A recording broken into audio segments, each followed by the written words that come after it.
Antes de comenzar, suscríbase y active la campanita. Cada semana compartimos historias de fe y esperanza. Es gratis y así YouTube le avisará cuando publiquemos el próximo capítulo. Quédese hasta el final.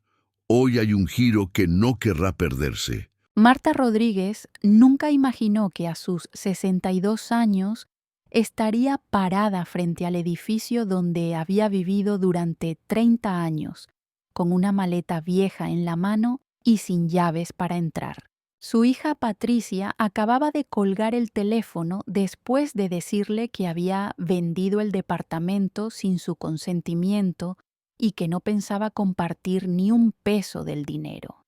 ¿Y a dónde voy a ir?, había preguntado Marta con voz temblorosa. La respuesta de Patricia aún resonaba en sus oídos como una bofetada. No es mi problema, mamá. Tú decidiste pagar las deudas de Rodrigo en lugar de asegurar tu futuro. Ahora eres prácticamente una indigente y yo no puedo cargar con eso. Marta se había quedado muda, el celular todavía pegado a su oreja, incapaz de procesar que esas palabras vinieran de la niña que había criado sola, la niña a quien le había dado todo, incluso cuando no tenía nada que dar. Ahora, mientras el sol de la tarde caía sobre las calles de Guadalajara, Marta miraba las ventanas del tercer piso, donde había sido feliz, donde había criado a Patricia después de que su esposo muriera, donde había envejecido pensando que tendría un techo seguro hasta el final de sus días. ¿Cómo había llegado a este punto? 6 meses atrás todo parecía estar en su lugar. Marta vivía tranquila con su pensión modesta pero suficiente. Disfrutaba de sus tardes bordando mientras escuchaba la radio y veía a Patricia cada 2 semanas cuando su hija la visitaba con su esposo Rodrigo. Patricia había conocido a Rodrigo 3 años atrás en un evento corporativo. Él era gerente de una empresa de importaciones, o eso decía, siempre vestido con trajes caros y hablando de negocios millonarios que estaban por cerrarse. A Marta nunca le había gustado del todo.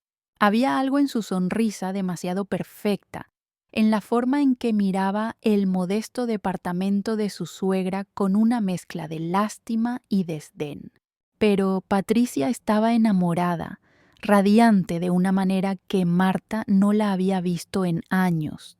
Después de 2 matrimonios fallidos y una serie de relaciones desastrosas, su hija finalmente parecía feliz.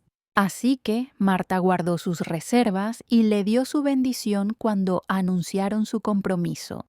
La boda fue un evento ostentoso en un salón de eventos de lujo, con más de 200 invitados, una banda en vivo y un pastel de 5 pisos. Marta se preguntó cómo Patricia y Rodrigo podían pagar todo aquello, pero su hija le aseguró que el negocio de Rodrigo iba muy bien. Los problemas comenzaron una noche lluviosa de febrero. Patricia llegó al departamento de Marta sin avisar, con los ojos rojos e hinchados de tanto llorar. Rodrigo estaba en serios problemas. Resultó que había estado financiando su estilo de vida con préstamos de agiotistas, personas peligrosas que ahora exigían el pago inmediato de más de $500,000. Si no pagaba, lo amenazaban no solo a él, sino también a Patricia. «Mamá, no sé qué hacer», sollozaba Patricia. «Dice que si no consigue el dinero en 2 semanas, estas personas van a hacernos daño. Van a venir por nosotros». Marta sintió que el suelo se movía bajo sus pies. $500,000 era una fortuna. Ella no tenía ese dinero. Solo tenía su pensión mensual de $8,000 y el departamento que había terminado de pagar hacía 5 años. ¿Han ido a la policía?, preguntó Marta. Patricia negó con la cabeza. Rodrigo dice que eso solo empeoraría las cosas. Estas personas tienen conexiones, mamá. No podemos enfrentarlos directamente. Durante las siguientes 2 semanas, Marta apenas durmió. Veía el terror en los ojos de su hija cada vez que la visitaba. Patricia había perdido peso, tenía ojeras profundas y se sobresaltaba con cualquier ruido. Rodrigo también parecía desesperado, aunque Marta notó que seguía usando su Rolex caro y conduciendo su Mercedes. Un detalle que le pareció extraño pero que no mencionó. Una tarde, Rodrigo vino solo a visitarla. Era inusual porque normalmente evitaba quedarse a solas con su suegra. Se sentó en el sofá de la sala, nervioso, jugando con sus manos. «Doña Marta», comenzó con voz suave, «sé que Patricia ya le contó de mi situación. Sé que es terrible y que es mi culpa. Metí a su hija en este desastre por mi ambición y mi estupidez». Hizo una pausa, como si le costara continuar. «Hay una solución. Usted podría poner su departamento como garantía para un préstamo bancario. Con eso podríamos pagar a los agiotistas y yo podría refinanciar la deuda con el banco, que es mucho más seguro. Le prometo que no perdería su casa. Yo me haría cargo de todas las mensualidades». Marta sintió un nudo en el estómago. Poner su departamento como garantía significaba arriesgarse a perderlo todo. «Rodrigo, si tú no pagas, yo pierdo mi casa», dijo con voz firme. «Entiéndeme, tengo 62 años. No podría recuperarme de algo así». Rodrigo asintió solemnemente. «Lo entiendo perfectamente, doña Marta, y por eso le firmaré un documento notariado donde me comprometo a pagar cada mensualidad. Además, cuando resuelva mis problemas financieros, le transferiré la propiedad de mi camioneta como agradecimiento». Marta quería negarse. Cada instinto le gritaba que esto era un error. Pero entonces pensó en Patricia, en su cara de terror, en las amenazas de esos criminales. ¿Qué clase de madre sería si no ayudaba a su hija en el momento más peligroso de su vida? «Déjame pensarlo», dijo finalmente. Esa noche, Patricia vino a visitarla. Se arrodilló frente a su madre y tomó sus manos arrugadas entre las suyas. «Mamá, sé que es mucho pedir. Sé que es tu casa, tu seguridad, pero te juro por Dios que Rodrigo va a cumplir. Y si no lo hace, yo misma me haré cargo. Encontraré la manera. Solo te pido que nos salves esta vez.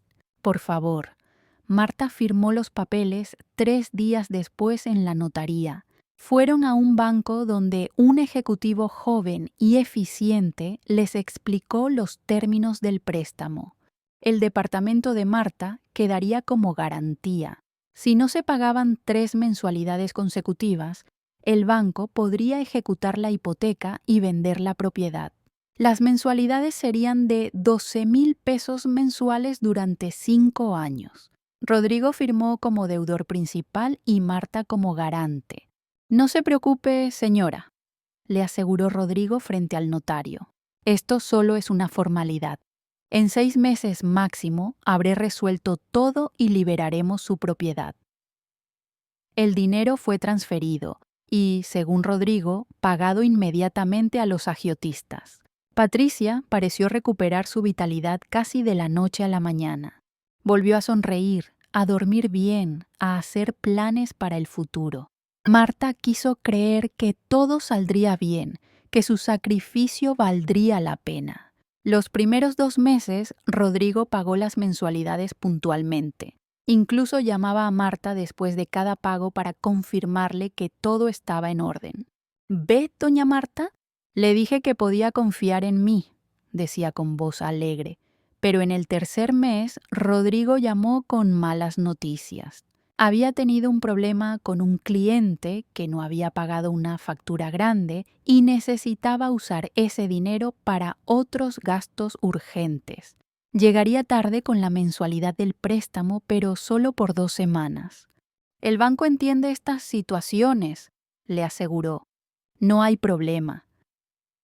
Marta sintió la primera punzada de pánico, pero trató de mantener la calma. 2 semanas se convirtieron en un mes. Rodrigo dejó de contestar sus llamadas. Patricia, cuando Marta finalmente logró contactarla, se puso a la defensiva. «Mamá, Rodrigo está pasando por un momento difícil en el trabajo. Dale tiempo, todo se va a resolver». Pero no se resolvió. El banco comenzó a enviar cartas de advertencia al domicilio de Marta, primero cordiales, luego más severas, finalmente amenazantes. Marta tocó la puerta de Patricia y Rodrigo, pero la empleada doméstica le dijo que no estaban. Intentó ir a la oficina de Rodrigo solo para descubrir que ya no trabajaba ahí. Había renunciado hacía 2 meses, según le informó la recepcionista. El pánico se convirtió en terror cuando un ejecutivo del banco la citó en sus oficinas. Le explicaron con frialdad profesional que llevaban 3 mensualidades sin pagar y que, según los términos del contrato, procederían a ejecutar la hipoteca. «Pero mi yerno prometió pagar», protestó Marta con voz desesperada. «Él es el deudor principal». El ejecutivo la miró con algo que parecía compasión. «Señora Rodríguez, usted firmó como garante. Eso significa que usted es igualmente responsable de la deuda. El señor Delgado no ha respondido a nuestras comunicaciones y parece haber desaparecido. Lo lamento, pero el proceso legal ya comenzó». Marta salió del banco en estado de shock. ¿Desaparecido? ¿Cómo podía Rodrigo simplemente desaparecer? Fue inmediatamente a la casa de Patricia, decidida a obtener respuestas. Esta vez su hija sí estaba. Abrió la puerta con cara de fastidio. «Mamá, ¿qué haces aquí sin avisar?» Marta entró sin esperar invitación. «¿Dónde está Rodrigo? ¿Por qué no ha pagado el préstamo?» «El banco va a quitarme mi departamento, Patricia». La reacción de Patricia fue lo último que Marta esperaba.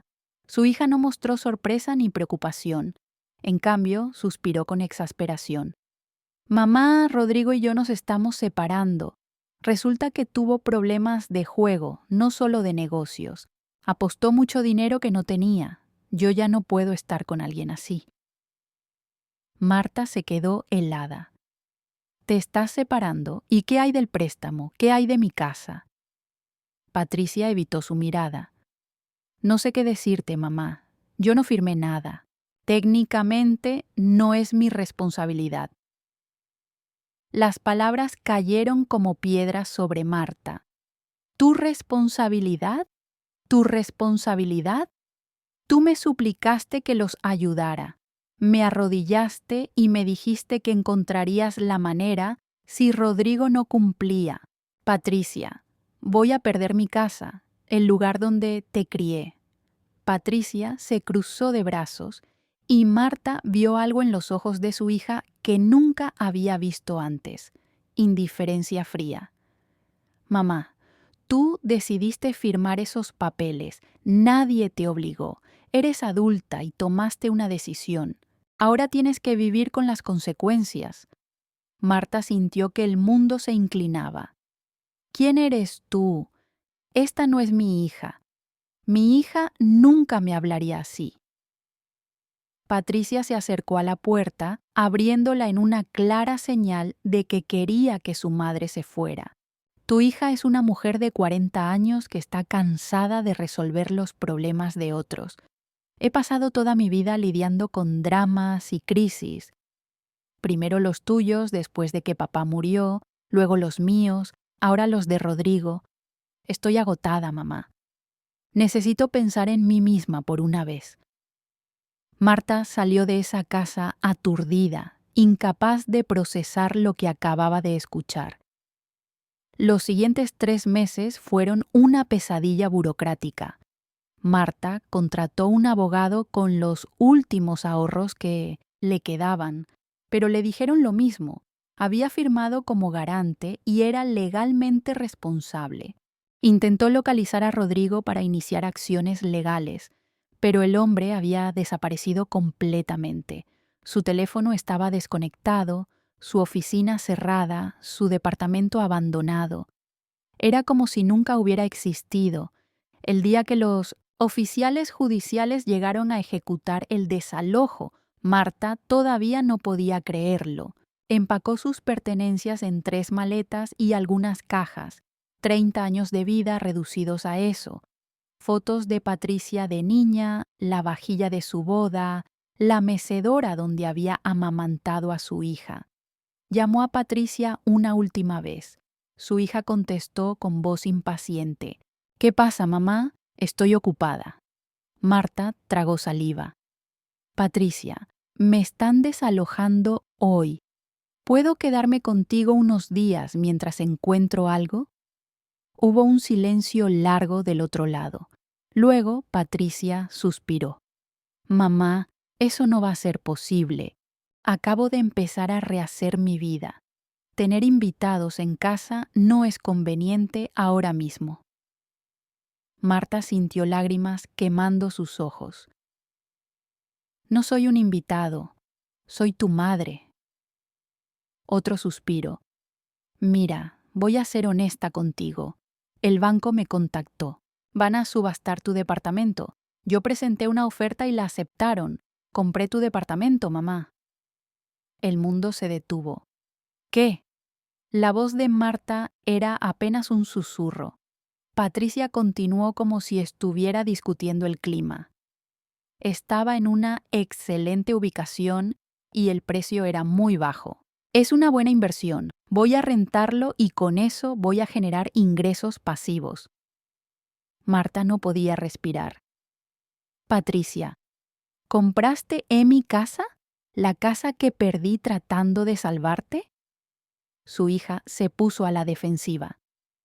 «La casa que perdiste por tomar malas decisiones financieras. Mira, mamá, sé que suena duro, pero alguien iba a comprarla. Al menos se quedó en la familia».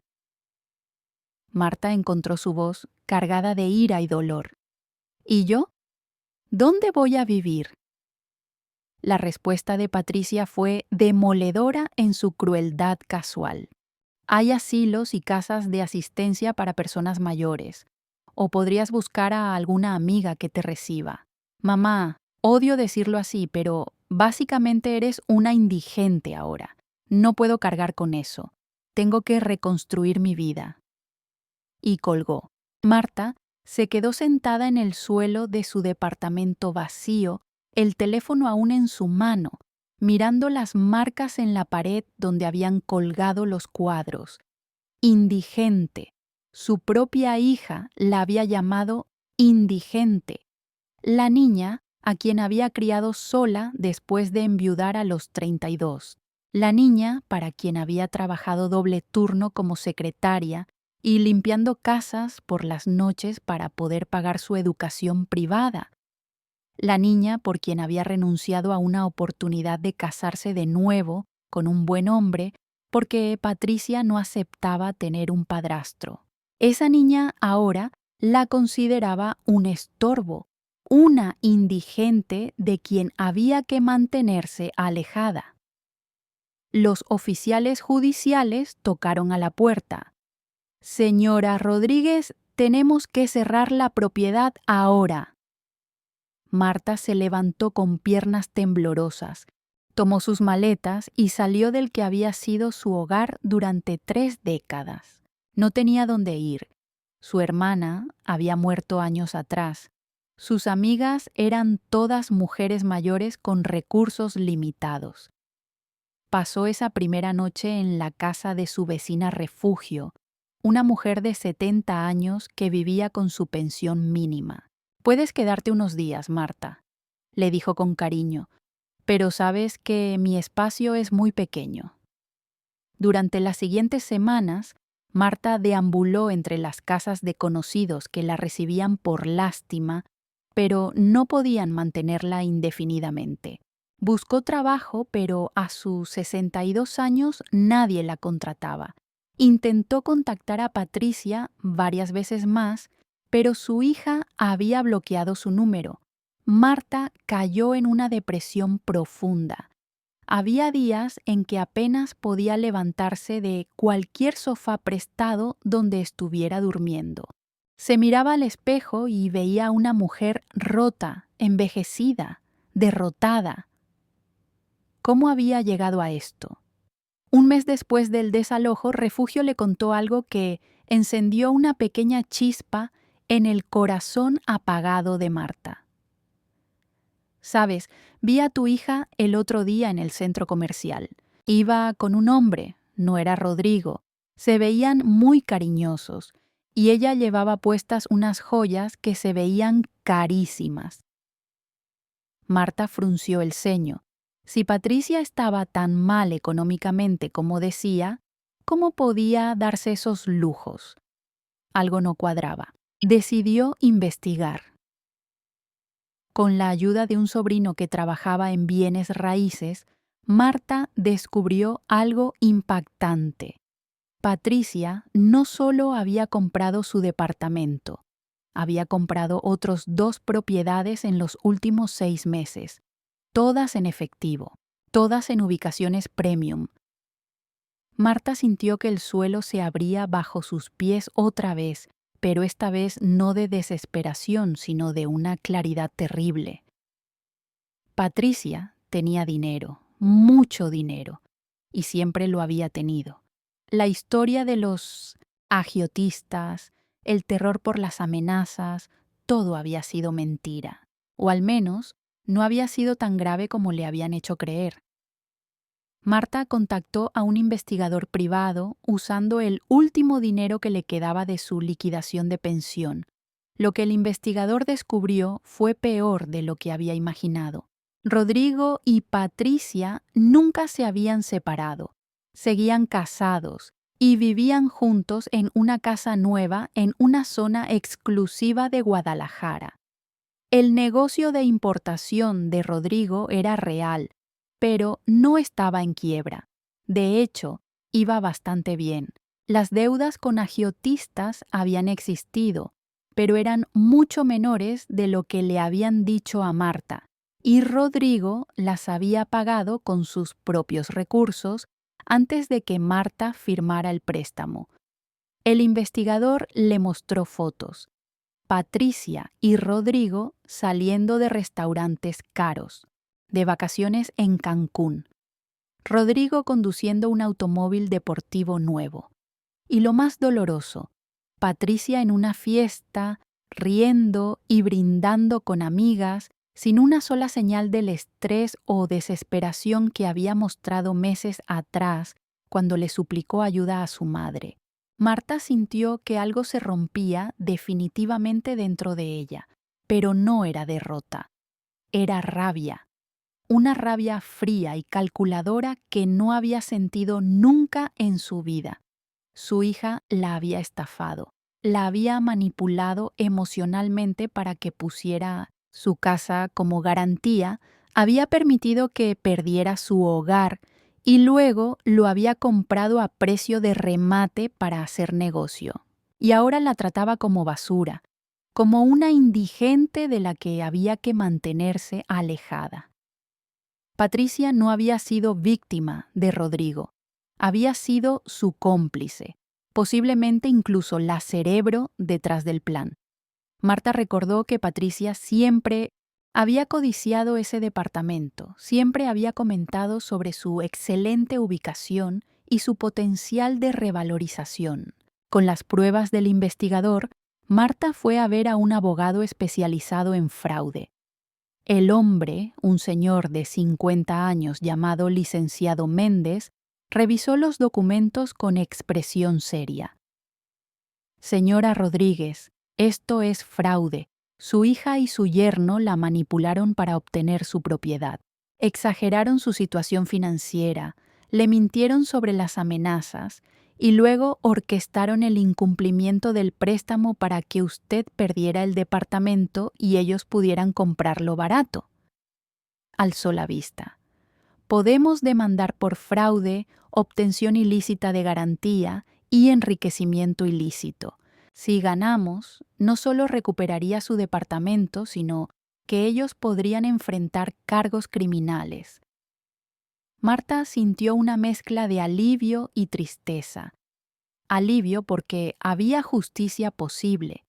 Tristeza porque significaba destruir completamente cualquier relación con su hija. ¿Cuánto tiempo tomaría?, preguntó con voz cansada. ¿1 año, tal vez 2? Los casos de fraude son complejos, pero con las pruebas que tiene, tenemos una buena oportunidad. Marta inició la demanda. Patricia se enteró cuando los oficiales judiciales le entregaron la citación en su nueva casa. Llamó a su madre por primera vez en meses, pero no para disculparse. Llamó furiosa. ¿Cómo te atreves a demandarme? Soy tu hija, gritó por el teléfono. Marta, que ahora vivía en un cuarto rentado de 3 por 3 metros en casa de una señora que alquilaba espacios, respondió con una calma que sorprendió incluso a ella misma. Y yo soy tu madre, la madre que sacrificó todo por ti, la madre que pusiste en la calle sin remordimiento, la madre a quien llamaste indigente. Patricia balbuceó excusas. Yo no, fue un momento de... Las cosas se salieron de control. Marta la interrumpió. Ustedes me mintieron sobre las amenazas. Exageraron las deudas. Me manipularon para obtener mi casa y luego la compraron sabiendo perfectamente que me estaban dejando sin nada. Eso no es un error, Patricia. Es crueldad calculada. Es fraude. Su hija cambió de táctica, pasando de la rabia a las súplicas. Mamá, por favor, si sigues con esto, podrías arruinarme. Rodrigo podría ir a la cárcel. Yo podría perder mi licencia de corredora de bienes raíces. Por primera vez, Marta sintió que tenía el poder. Debiste pensar en eso antes. Tuviste meses para arreglar esto. Pudiste haberme alojado en tu casa. Pudiste haberme devuelto mi departamento. En cambio, me bloqueaste y seguiste con tu vida como si yo no existiera. Colgó el teléfono y lloró. No lágrimas de tristeza, sino de liberación. Durante las siguientes semanas, Patricia intentó contactarla varias veces. Envió mensajes de texto llenos de disculpas y promesas. Incluso fue al cuarto donde Marta vivía, rogándole que retirara la demanda. Mamá, por favor, podemos llegar a un acuerdo. Te doy el departamento de vuelta, pero retira los cargos. Marta la miró fijamente. Esta mujer frente a ella se parecía a su hija, pero ya no la reconocía. ¿Ahora quieres negociar? Después de dejarme dormir en sofás prestados durante meses, después de llamarme indigente, Patricia tenía lágrimas en los ojos, pero Marta no sabía si eran genuinas o manipulación. No supe manejar la situación. Me dejé llevar por Rodrigo. Él fue quien planeó todo. Marta negó con la cabeza. No, Patricia.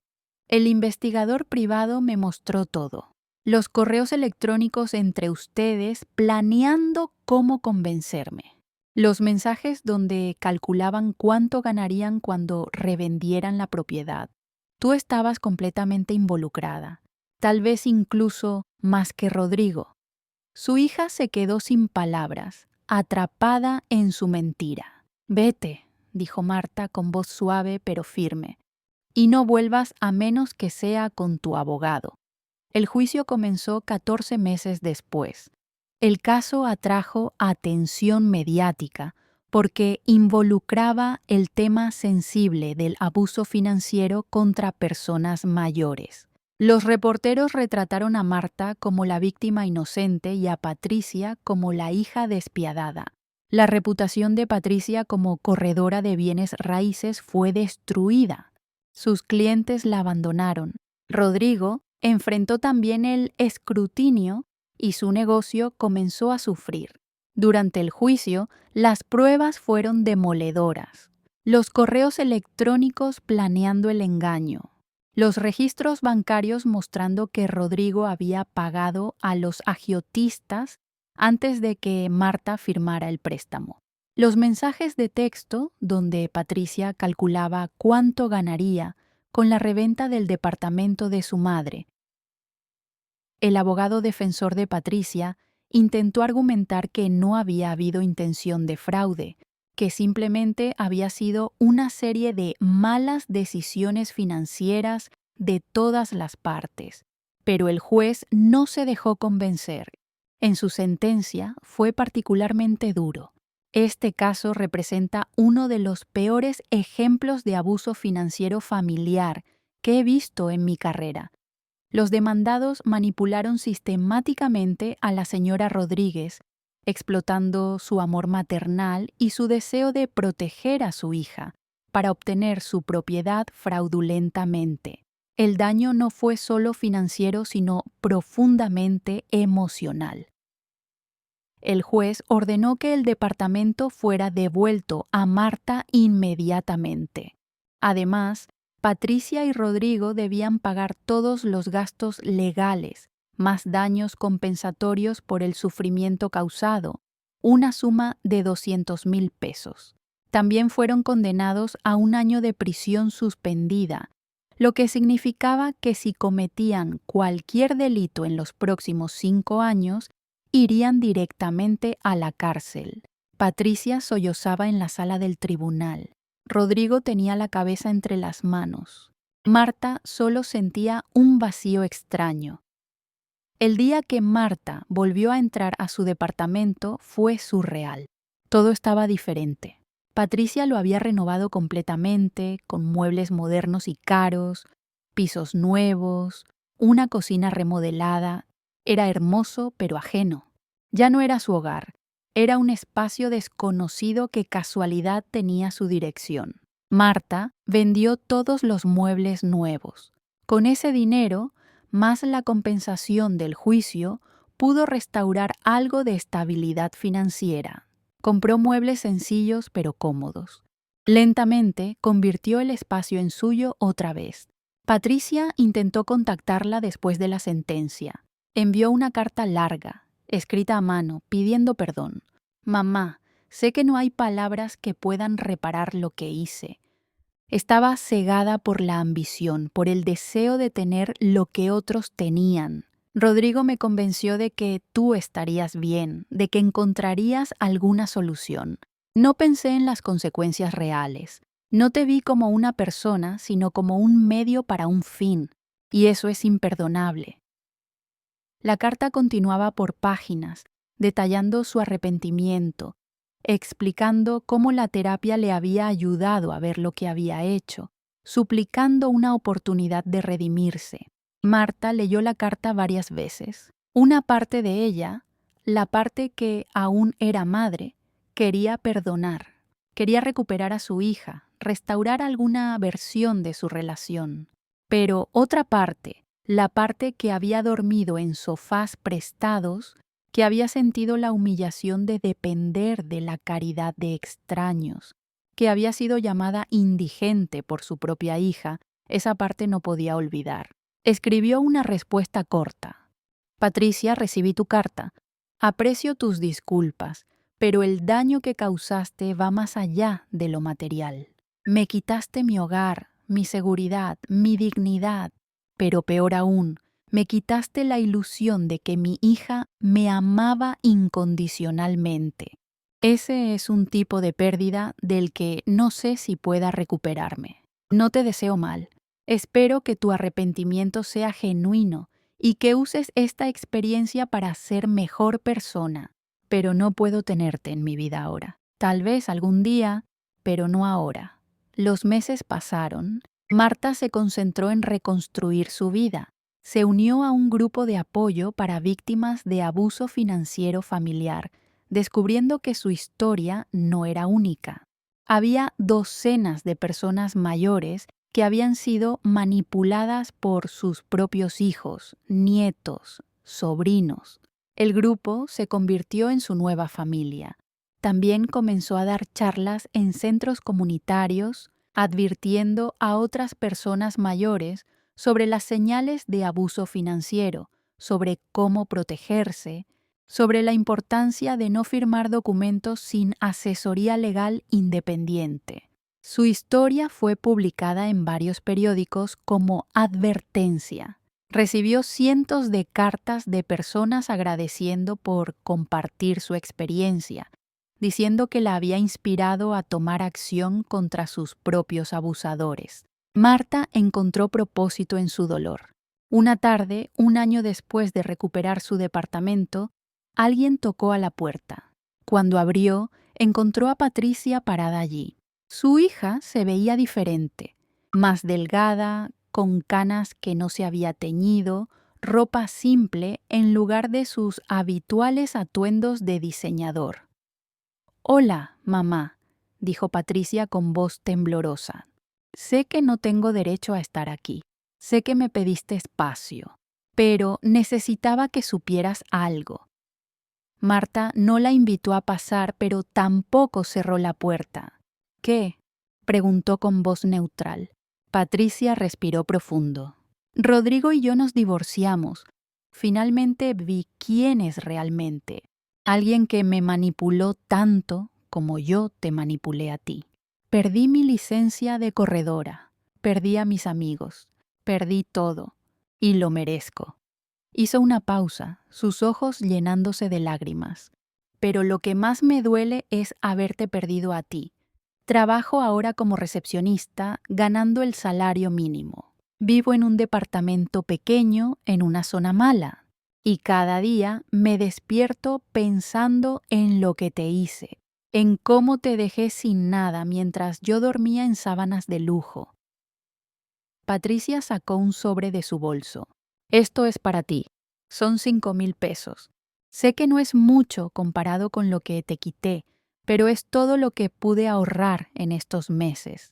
Y voy a seguir ahorrando hasta devolverte todo». Marta miró el sobre, pero no lo tomó. «No quiero tu dinero, Patricia». Su hija asintió, las lágrimas ahora corriendo libremente por sus mejillas. «Lo sé, pero necesitaba intentarlo. Necesitaba hacer algo, aunque sea pequeño». Se quedaron en silencio un momento. Finalmente Marta habló. «¿Realmente has cambiado?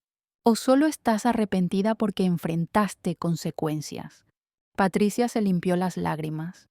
«Honestamente, no lo sé. Creo que primero fue por las consecuencias. Estaba furiosa contigo por demandarme. Pensaba que habías sido vengativa y cruel. Pero en terapia, cuando tuve que escribir todo lo que te hice, cuando tuve que verbalizarlo frente a un extraño y ver el horror en su cara, algo cambió. Vi con claridad lo monstruoso de mis acciones y me odié a mí misma». Marta sintió algo moverse en su pecho, pero no sabía si era compasión o simplemente el último vestigio de su instinto maternal. «Patricia, hiciste algo imperdonable. Me manipulaste, me mentiste, me robaste y luego me desechaste como basura. Me llamaste indigente cuando tú eras la razón por la que no tenía nada». Su hija asintió miserablemente. «Lo sé, y no espero que me perdones. Solo quería que supieras que mi arrepentimiento es real, que pienso en ti todos los días, que daría cualquier cosa por poder retroceder el tiempo». Marta tomó una decisión. «No estoy lista para perdonarte. Puede que nunca lo esté completamente, pero aprecio que hayas venido a decir esto en persona, que estés tratando de cambiar». Hizo una pausa, considerando sus próximas palabras cuidadosamente. «Si realmente quieres hacer las paces, entonces vive tu vida de manera diferente. Sé la persona que yo pensaba que habías criado. Ayuda a otros, no repitas estos errores. Y tal vez, solo tal vez, en algunos años podamos tener algún tipo de relación. No como antes. Eso se perdió para siempre. Pero tal vez algo nuevo». Patricia sollozó y dio un paso adelante como para abrazar a su madre, pero Marta retrocedió. «Todavía no», dijo con firmeza, pero sin crueldad. «Es demasiado pronto». Su hija asintió, entendiendo. «Gracias, mamá, por no cerrar la puerta completamente. Es más de lo que merezco».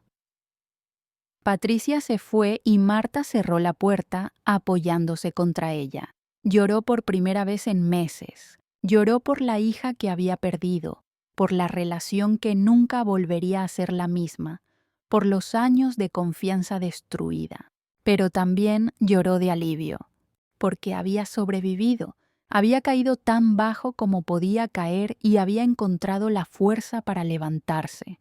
Había enfrentado la traición más profunda posible y no se había roto. Durante los siguientes 2 años, Patricia mantuvo su palabra. Cada mes llegaba un sobre con dinero, a veces 5,000 pesos, a veces solo 1,000, dependiendo de lo que pudiera ahorrar. Nunca venía personalmente, siempre lo enviaba por correo con una nota corta. Para empezar a reparar el daño, Marta guardaba el dinero sin tocarlo. No lo necesitaba. Su pensión era suficiente para sus necesidades modestas y los gastos legales habían sido cubiertos por la sentencia. Pero el hecho de que Patricia lo enviara consistentemente, mes tras mes, significaba algo. Significaba que no era solo palabras vacías. Un día, Marta recibió una llamada del centro comunitario donde daba charlas. Una de las organizadoras le dijo que había una nueva voluntaria que quería ayudar con el programa de prevención de abuso financiero. Una mujer que había estado del otro lado como perpetradora y que quería usar su experiencia para advertir a otros sobre cómo los manipuladores operaban. Dice que te conoce, agregó la organizadora. Su nombre es Patricia Delgado. Marta se quedó en silencio por un momento. Luego dijo, dile que puede venir, pero solo como voluntaria, no como mi hija. Esa relación sigue en proceso. La primera vez que Marta vio a Patricia dando una charla fue extraño y conmovedor. Su hija hablaba con honestidad brutal sobre lo que había hecho, sobre cómo había racionalizado sus acciones, sobre las banderas rojas que las víctimas debían identificar. Cuando les dije a mis amigas lo que estaba planeando, decía Patricia frente a un grupo de personas mayores, ninguna me detuvo. Todas pensaban que era inteligente aprovechar la oportunidad, pero una persona de verdad buena me hubiera dicho que estaba siendo un monstruo. Rodéense de gente que les diga la verdad, no de gente que justifique sus peores impulsos. Después de la charla, Marta se acercó. «Lo hiciste bien», dijo simplemente. Patricia se iluminó como si le hubieran dado el mejor regalo del mundo. «¿De verdad?», Marta asintió.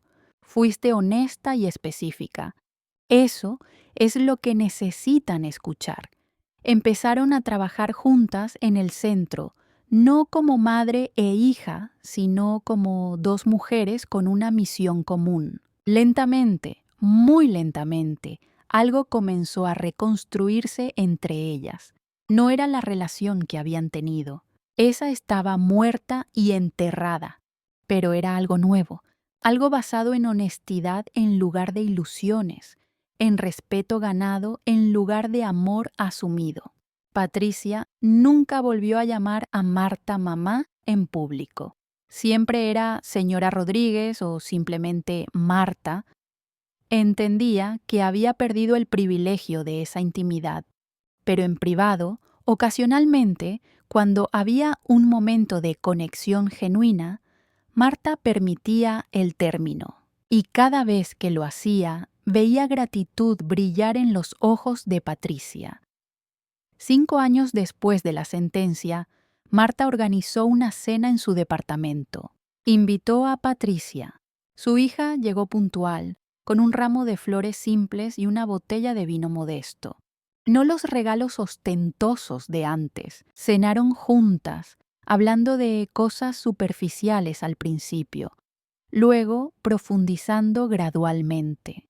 ¿Eres feliz?, preguntó Marta en un momento de la noche. Patricia consideró la pregunta cuidadosamente. No de la manera que pensaba que quería ser feliz. No tengo una casa grande, ni un auto lujoso, ni vacaciones en Europa, pero duermo tranquila por las noches.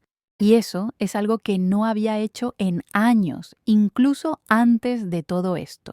Así que sí, en cierto modo lo soy. Hizo una pausa. ¿Tú eres feliz, mamá? El uso del término fue natural, sin pedir permiso. Marta lo dejó pasar, también de un modo diferente al que esperaba. Pensé que sería feliz siendo la madre abnegada, sacrificándolo todo por mi hija, esperando que ese amor fuera correspondido. Pero aprendí que eso no era amor sano. Era dependencia emocional disfrazada de sacrificio maternal. Patricia asintió lentamente. ¿Me odias? Marta reflexionó. Hubo momentos en que sí. Cuando dormía en ese cuarto de 3 por 3 metros, cuando comía una sola vez al día para ahorrar, cuando vecinos me miraban con lástima. Te odiaba con una intensidad que me asustaba. Tomó un sorbo de su vino. Pero el odio es agotador. Eventualmente tuve que soltarlo, no por ti, sino por mí. No te odio ahora. No sé si te amo de la manera que una madre típicamente ama a su hija, pero te respeto por el trabajo que has hecho para cambiar, y eso es suficiente por ahora. Los ojos de Patricia se llenaron de lágrimas. Es más de lo que merezco. Terminaron la cena con un entendimiento silencioso. Su relación nunca sería normal. Siempre estaría marcada por la traición y el largo camino hacia la redención. Pero existía, frágil, pero real. Y eso era algo. Cuando Patricia se fue esa noche, se detuvo en la puerta. Gracias, dijo suavemente, por no rendirte conmigo completamente. Marta la miró. Hay una diferencia entre no rendirse con alguien y permitir que te lastimen. Aprendí esa diferencia de la manera más dura. Marta vivió hasta los 84 años. En esas 2 décadas adicionales, construyó una vida rica y significativa. Se convirtió en una defensora reconocida de los derechos de las personas mayores, dando charlas por todo México sobre abuso financiero. Escribió un libro sobre su experiencia que se convirtió en texto de referencia para trabajadores sociales y abogados especializados en derecho de ancianos. Patricia estuvo a su lado durante esos años, nunca como hija en el sentido tradicional, sino como asistente, cuidadora y eventualmente amiga. En su lecho de muerte, Marta hizo que Patricia se acercara. Hay algo que necesito decirte antes de irme, dijo con voz débil. Patricia tomó su mano. Lo que sea, mamá. Lo que sea. Marta la miró directamente a los ojos. Te perdono. Finalmente, completamente, te perdono. No por ti, sino por mí. Porque no quiero irme de este mundo cargando eso. Pero más importante, te agradezco. Patricia se sorprendió. ¿Agradecerme? ¿Por qué? Marta sonrió débilmente. Porque me enseñaste la lección más importante de mi vida. Me enseñaste que ser fuerte no es sacrificar todo por otros esperando gratitud. Es tener límites. Es exigir respeto. Es levantarte cuando te tumban. Pasé 60 años siendo una mártir que confundía su propia falta de autoestima con generosidad. Tú me obligaste a encontrar mi columna vertebral. Hizo una pausa, respirando con dificultad. Ojalá no hubiera sido de esa manera. Ojalá hubiera sido la hija que yo imaginaba y yo hubiera sido la madre más fuerte que necesitabas. Pero no podemos reescribir el pasado, solo podemos aprender de él. Patricia lloró, sosteniendo la mano de su madre. Perdiste todo por mi culpa y aún así encuentras manera de agradecerme. No lo merezco. Marta apretó su mano con la poca fuerza que le quedaba. Ya no se trata de merecer, se trata de sanar. Y ambas lo hicimos, cada una a su manera. Patricia se quedó con su madre hasta el final, sosteniendo su mano mientras Marta cerraba los ojos por última vez. En el funeral, Patricia dio un elogio que sorprendió a todos. Habló con honestidad brutal sobre lo que había hecho, sobre cómo había traicionado a su madre de la manera más cruel imaginable. Mi madre pudo haberme odiado para siempre, dijo con voz firme a pesar de las lágrimas. Pudo haberme cortado de su vida completamente y nadie la habría culpado. Pero eligió algo más difícil. Eligió mantener la puerta entreabierta mientras yo hacía el trabajo de merecer estar en su vida de nuevo. Me enseñó que el perdón no es débil ni automático. Es algo que se gana con acciones consistentes durante años. Y me enseñó que a veces perder todo es la única manera de encontrarte a ti mismo. Patricia heredó el departamento. Su primer instinto fue venderlo. El recuerdo era demasiado doloroso. Pero luego recordó algo que su madre le había dicho años atrás.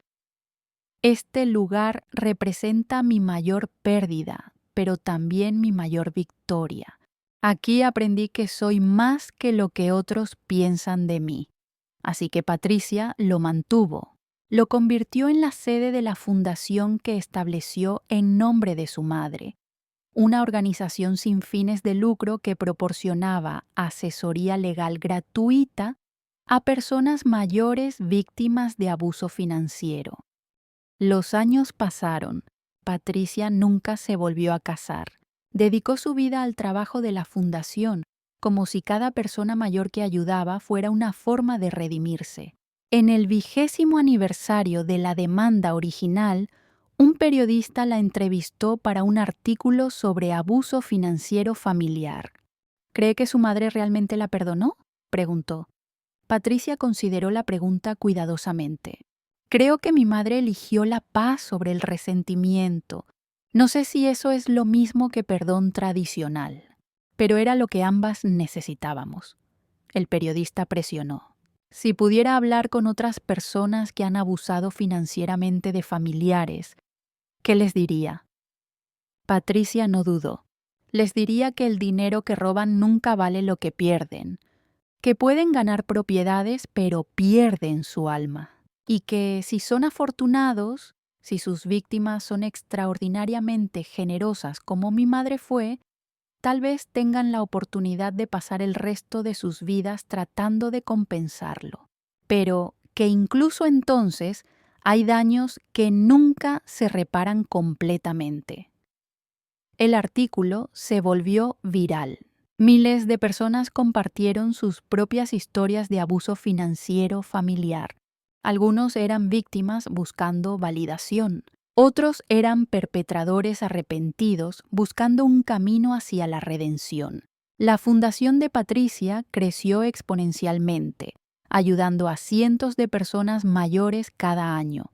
Una tarde, mientras Patricia revisaba casos nuevos en la oficina que una vez fue la sala de su madre, encontró uno que le llamó la atención.